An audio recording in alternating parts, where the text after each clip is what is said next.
Nossa aula da escola dominical de hoje estará baseada em um texto do apóstolo Paulo, escrito aos Coríntios, capítulo 9, na primeira carta, versículos 23 a 27. O texto diz assim: Faço tudo isto por causa do Evangelho, a fim de tomar parte nas suas bênçãos.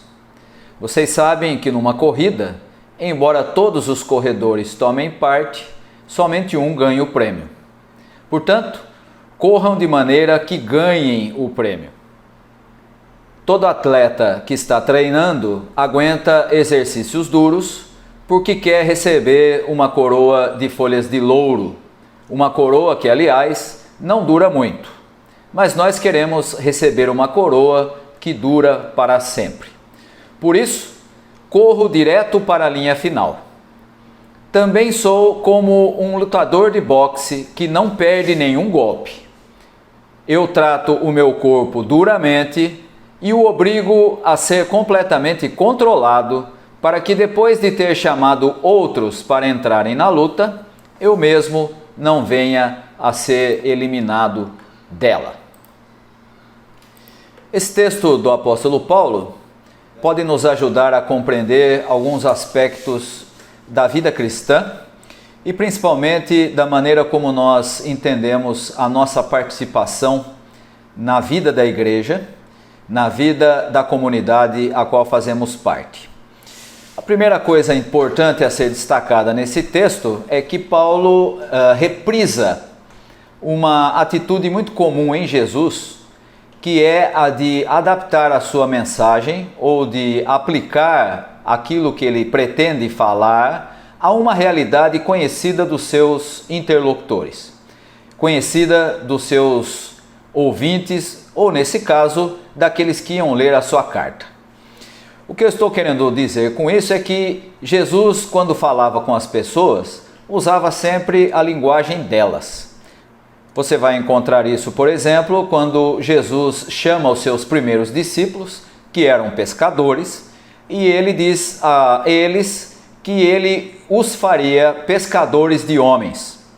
Depois, quando ele vai falar, por exemplo, com Nicodemos, que era um religioso importante em Israel, ele não fala mais de pesca, ele não fala de pescador, mas ele fala em nascer do alto, mostrando inclusive que Nicodemos deveria ter entendido a sua mensagem porque ele estava usando a linguagem dele.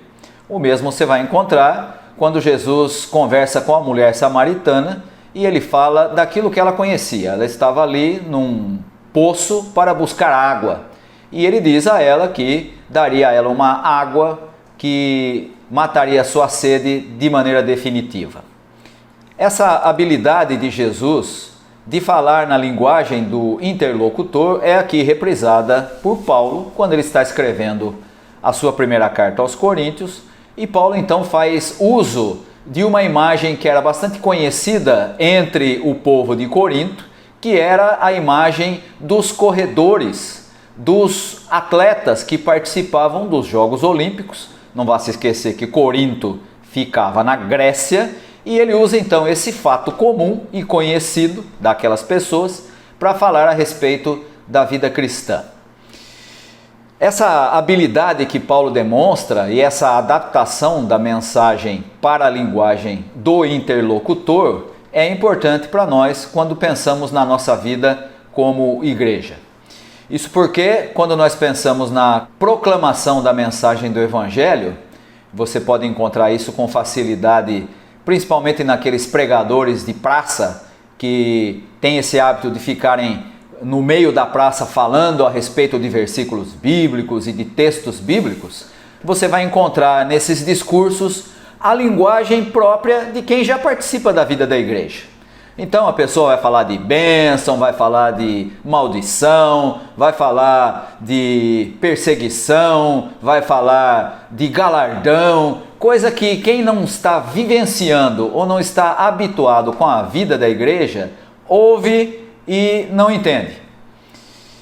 Paulo não age dessa forma, Jesus não agia dessa forma, e se nós queremos ser relevantes na proclamação da mensagem do Evangelho, nós precisamos aprender a nos comunicar com as pessoas com quem nós estamos falando. O que é que ela conhece? Qual é a sua área? Qual é o seu campo de conhecimento? Para que eu possa falar da mensagem que nós já conhecemos, que é a mensagem do Evangelho, que é a mensagem do Reino de Deus, na linguagem da pessoa, fazendo com que essa mensagem se torne inteligível para aquela pessoa que está ouvindo. Esse texto então de Paulo traz essa característica e nos aponta para a vida cristã como um comparativo com a vida de um atleta. E Paulo vai deixar claro que o atleta tem algumas particularidades que nem sempre a gente leva em conta quando pensa na vida cristã. A primeira coisa importante a ser destacada aqui é a diferenciação que nós podemos fazer entre quem de fato é cristão e, portanto, participa da vida cristã e, portanto, é como atleta, se prepara, submete o seu corpo a um treinamento rígido, submete o seu tempo a uma disciplina para que possa alcançar o objetivo que ele já tem, que é de vencer a corrida, e aquele que normalmente é muito comum você encontrar na vida das igrejas, que é aquele que se comporta, e isso é muito comum na vida da igreja, como um simples espectador. O que eu quero dizer com isso? Nós temos ouvido com uma certa frequência nos últimos tempos, aqui no Brasil isso mais do que em outros lugares, a ideia de que nós temos que torcer para que as coisas funcionem. Nós temos que torcer pelo país, nós temos que torcer para que o Brasil dê certo. Essa ideia de torcer para que as coisas funcionem está muito próxima da ideia do espectador, que não tem muito a ver com quem participa da vida cristã, assim como no caso da comparação de Paulo, não tem muito a ver com quem participa da corrida como atleta. Se você olhar para o espectador na vida da igreja e na vida cristã, você pode encontrar algumas características que não vai encontrar na vida daquele que de fato é atleta, daquele que de fato participa ativamente da sua corrida em direção a alcançar o prêmio da soberana vocação, linguagem do próprio Paulo, quando ele fala do que é a carreira cristã. Vamos a algumas características que nós podemos encontrar em quem é espectador, mas não atleta. Em quem é espectador da vida cristã, mas não é seguidor de Jesus Cristo como deveria. A primeira característica é que o espectador é aquele que vibra. Se você participa da vida da igreja em maior ou menor frequência, você já deve ter percebido e você mesmo já deve ter experimentado participação em atividades da igreja em que a gente se sente bem, em que a gente olha e pensa, esse culto foi muito bom. Essa participação nessa atividade da igreja me fez muito bem. E a gente se sente renovado, a gente se sente em novas condições diante dos desafios que vão, obviamente, aparecer na nossa frente e na nossa vida cristã. O grande problema desse tipo de vibração, digamos assim, é que isso faz com que a gente se torne com aquele caso do chamado crente Coca-Cola. O crente Coca-Cola é aquele que quando você chacoalha, quando você balança, o crente Coca-Cola é aquele que quando você balança a sua estrutura, assim como acontece com o refrigerante, forma muita espuma, dá a impressão que tem muito mais conteúdo do que realmente tem, mas daqui a pouco aquela espuma vai baixando e volta a ser aquilo que era antes. O problema de quem vibra apenas como espectador é que o conteúdo não é lá muito confiável. Outra característica do espectador é que ele canta. Se você já esteve presente em alguma atividade esportiva, seja num estádio de futebol ou algum programa em algum ginásio onde estivesse acontecendo um evento esportivo, você deve ter percebido que há muita gente que está lá para torcer, que está lá para vibrar e que também canta nesse tempo. Cantar é diferente de participar. Pode até compor o cenário, pode até compor aquela realidade do momento, mas não é a mesma coisa que participar. Eu já estive algum tempo atrás participando da análise de torcedores que iam aos estádios para participar de eventos de futebol e percebi que muitos deles cantam e reproduzem músicas que aprendem naquele espaço.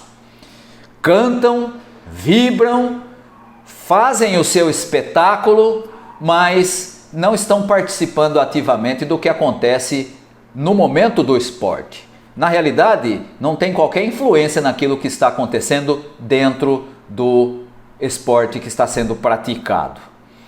Outra característica importante do espectador é que ele é passivo. Ele sempre depende de quem é ativo, de quem está participando daquele evento esportivo. Ele não influencia no resultado. Pode cantar, pode incentivar, pode fazer barulho, mas ele não tem a capacidade de modificar o resultado daquilo que acontece dentro do esporte. Ele não é um participante, ele é apenas alguém passivo. Ele é apenas alguém que compõe o cenário, mas não tem influência no que acontece no esporte. E a última característica do espectador, que nós podemos comparar para também falar da vida cristã, é que normalmente o espectador é extremamente crítico. E você pode pensar assim, mas aquele que crê não deve ser crítico? Deve ser crítico, deve pensar pela própria cabeça, deve ter a atitude de compreender cada detalhe das coisas e de comparar as coisas que aprende com as Escrituras Sagradas, como você vai encontrar, por exemplo, no livro de Atos, com as pessoas que faziam parte da igreja de Bereia, e, portanto, a atitude crítica é esperada de quem crê. Mas então por que nós estamos afirmando que o espectador é crítico? Ele é crítico porque, apesar dele não participar, apesar dele não ter influência naquilo que acontece no esporte, ele é crítico apenas porque as coisas não acontecem como ele quer. Isso acontece no esporte e isso também acontece na igreja. Normalmente, quanto mais espectador o sujeito é, quanto mais a pessoa é alheia e passiva diante da vida cristã e da vida da igreja, mais crítica ela torna. Não porque ela não possa ser crítica, mas porque ela critica algo do que ela não participa, do que ela não age para alterar. Esse é o grande problema de ser crítico quando se é apenas espectador. Muito bem, se essas são as características de quem é espectador e não participante, e na comparação de Paulo, portanto, não seria um atleta que está participando da vida cristã como deveria, quais seriam então as características de quem é atleta, de quem é participante? O texto nos traz algumas informações importantes para isso. Primeira coisa, versículo 25 diz que o atleta em tudo se domina. Isso significa que o atleta, diferente do que acontece com o espectador, que vibra, canta, é passivo e é crítico, o atleta em tudo se domina, ele não fica arrumando desculpas. Uma das características que nós encontramos com muita frequência na vida da igreja é aquela de pessoas que vivem arrumando desculpa para as coisas que ela não faz. Não obedeço a Jesus Cristo, não sigo o exemplo de Jesus, não sou um seguidor como deveria, mas eu tenho um argumento para isso. Eu tenho uma desculpa para explicar por que não faço, por que não sou, por que não sou como deveria ser. A expressão usada pelo apóstolo Paulo é que aquele que está comprometido com Jesus Cristo em tudo se domina. Não vive arrumando desculpa. Ele sabe que precisa de disciplina. Ele sabe como é complicado viver num mundo como o que nós vivemos em obediência a Jesus Cristo. E, portanto, ele, diferente do que acontece com o espectador, ele sabe que depende dele, depende da participação dele, depende da decisão e da vontade dele em obedecer, fazer aquilo que Deus o chamou para fazer. Portanto, em tudo ele se domina. Outra característica importante daquele que é participante na vida cristã e na vida da igreja é que ele é fiel. Essa ideia de ser fiel pode ser aplicada também dentro do esporte, dentro dessa comparação que Paulo está fazendo nesse texto. Ser fiel nesse caso significa que nós precisamos aceitar o lugar que Deus nos colocou dentro da igreja. Mais ou menos como aconteceria se fosse num esporte coletivo e o técnico nos colocasse numa determinada posição. Quando nós aceitamos isso e fazemos o melhor possível dentro da nossa posição, que é definida não por nós, não somos nós que escolhemos, mas é o próprio Deus quem nos escala, quem nos coloca em determinados lugares dentro do seu corpo, que é a igreja, por meio do Espírito Santo. A gente poderia até dizer aqui, fazer aqui uma analogia dizendo que o Espírito Santo é que seria o técnico dessa seleção que é a igreja. Quando isso acontece e quando nós fazemos o nosso melhor, então nós estamos sendo fiéis. É isso que Paulo quer dizer quando ele fala que nós precisamos ser fiéis à vocação que recebemos de Deus. É muito difícil nós aceitarmos que o que Deus quer para nós é melhor do que nós queremos. Mas é isso que nós precisamos aprender com esse texto do apóstolo Paulo, em termos de sermos fiéis ao lugar colocado por Deus. Outra expressão importante que nós encontramos nesse texto é a dedicação de quem de fato é atleta de qualquer esporte. Ele normalmente tem que renunciar a outras coisas para alcançar o seu objetivo. Quem já teve a oportunidade de conviver com atletas de alta performance sabe como isso é uma realidade. Ele tem que abrir mão do tempo com a família, ele tem que abrir mão de outros divertimentos, ele tem que abrir mão de ficar acordado até tarde, ele tem que cuidar do seu próprio corpo e, portanto, ele precisa de uma dedicação diferenciada porque ele tem um objetivo a alcançar. Na vida cristã não é diferente. Nós temos uma série de coisas que nos preocupam, nós temos muitas coisas que ocupam a nossa mente e o nosso tempo, mas quando nós pensamos na vida cristã, é preciso que nós tenhamos essa consciência de que ela deve ser prioridade para cada um de nós. Deus não nos chamou para sermos seus seguidores de fim de semana. Havia uma música evangélica muito antiga que dizia: domingueiro nunca queira ser. Não sei se algum dos irmãos chegou a conhecê-la. Ela dizia: no domingo ele é santarrão, na segunda, terça, quarta, quinta, sexta e sábado não é santo não. Nós não podemos ser cristãos só de final de semana. Nós não podemos ser cristãos apenas no período em que estamos participando do culto. Nós precisamos ter consciência de que nós temos que renunciar a outras coisas para nos dedicarmos àquilo que é mais importante na vida cristã, que é a dedicação a Jesus Cristo e principalmente a conhecer a sua vontade para a nossa vida. Se eu disse por um lado que o espectador é passivo, acontece o oposto com o participante. Ele não é passivo, pelo contrário, ele é ativo. Se houver espectador ou não, ele vai continuar se dedicando àquilo que ele deve se dedicar, que é ao seu esporte. Ele não joga, para usar a expressão popular, ele não joga para a plateia. Ele sim é ativo porque ele tem influência direta no resultado daquilo que ele está fazendo. É ele quem participa da corrida, é ele quem participa do esporte, é ele quem determina como é que as coisas vão acontecer, lógico, dependendo da atitude do adversário, no caso do esporte, mas ele faz aquilo que tem influência direta naquele esporte que ele está praticando. E, portanto, diferente do que acontece com o espectador, o participante é ativo. E nós precisamos perguntar até que ponto nós somos ativos, não só na vida da igreja, da qual nós participamos eventualmente, da qual nós participamos nos momentos em que é possível nos reunirmos, e nós precisamos nos perguntar se nós temos sido ativos nesse sentido na vida cristã, que nós fomos chamados a participar, mas também na vida da igreja, na vida da comunidade. Você pode pensar assim, mas nós estamos passando por uma pandemia e nós não estamos podendo nos reunir no templo e tudo mais, o que é fato. No entanto, como nós éramos antes de começar a pandemia? E principalmente, como é que nós pretendemos ser quando nós voltarmos à possibilidade de frequentar a igreja?